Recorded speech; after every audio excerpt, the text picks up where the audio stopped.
Good morning. All right, Amazon. Flash briefing. Jamie, here's your flash briefing. In NPR News. Live from NPR News in Washington, I'm Nora Rahm. Stocks opened higher this morning as the Labor Department reported stronger than expected job growth in April.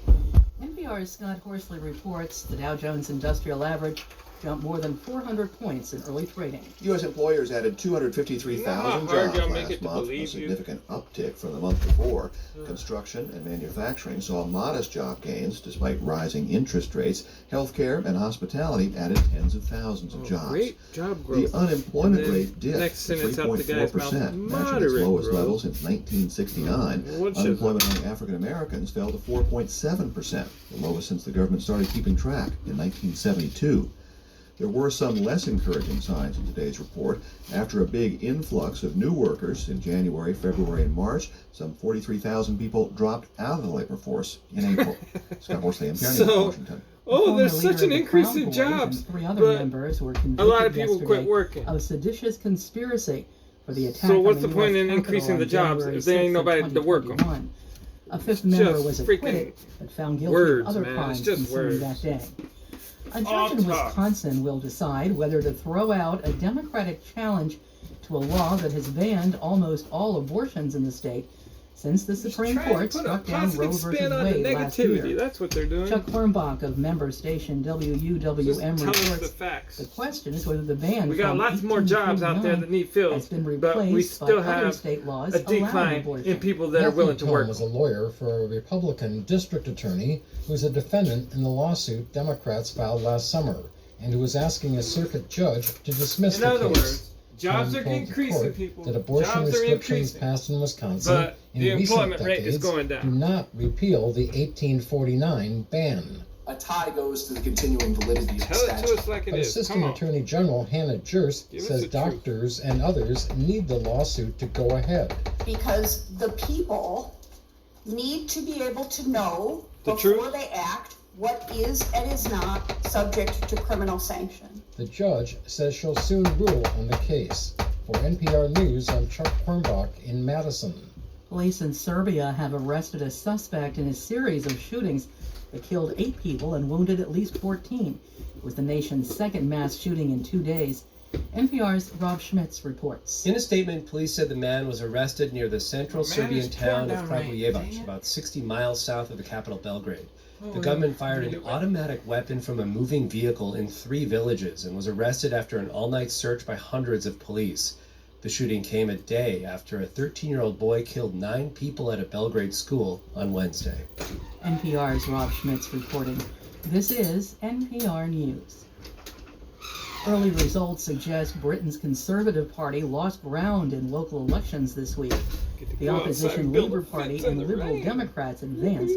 The voting has been seen as a test of support for the government of Prime Minister Rishi Sunak and a preview of what might happen in a general election. Tomorrow is King Charles III's coronation and the British capital is getting ready. NPR's Lauren Freer reports from London. That iconic safety warning on British trains, please mind the gap, has been temporarily replaced with a recording of King Charles. My wife and I wish you and your families a wonderful coronation weekend. Charles and Queen Consort Camilla attended a coronation rehearsal at Westminster Abbey, waving to thousands of well-wishers on their way in. This will be the first UK coronation in 70 years, and Charles is making some changes. The parade route will be shorter than his mother's. The ceremony will include a nod to other faiths besides Christianity. And all Britons, not just aristocrats, will be asked to swear allegiance to King Charles. Lauren Fryer, NPR News, London. The World Health Organization today lifted its COVID-19 health emergency in effect since January 30th, 2020. Director General Tedros Adhanom Ghebreyesus said COVID-19 was much more than a health crisis, disrupting economies, shattering businesses, and plunging millions into poverty. He said the pandemic has been on a downward trend for more than a year, and life has been allowed to return to normal. That's right. I'm Nora Love it Ron, out. NPR News in Washington. You are the public and public media. Your support, whether you donate to We a are the station public, or sign and up we for a program don't want like commercials. Healthcare Plus, Amazon. makes it Skip. in NASA news. During a ceremony at NASA headquarters in Washington Wednesday, the Czech Republic became the 24th country to sign the Artemis Accords. NASA Administrator Bill Nelson participated in the signing ceremony for the agency, and Foreign Minister Jan Lipovsky signed the Artemis Accords on behalf of the Czech Republic. All crew members aboard the International Space Station will relocate their SpaceX Dragon spacecraft's docking port Saturday, May 6th, to make way for the arrival of an upcoming cargo spacecraft.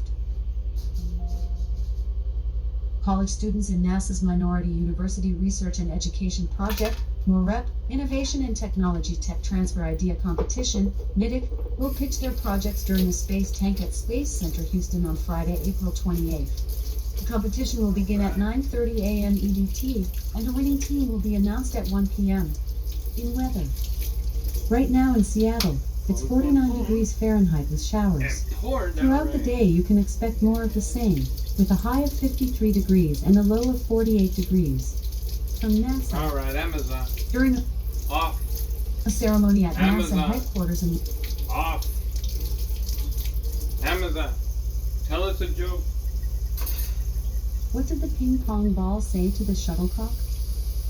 Nice skirt. Nice skirt. Oh, that's X-rated right there. That's borderline.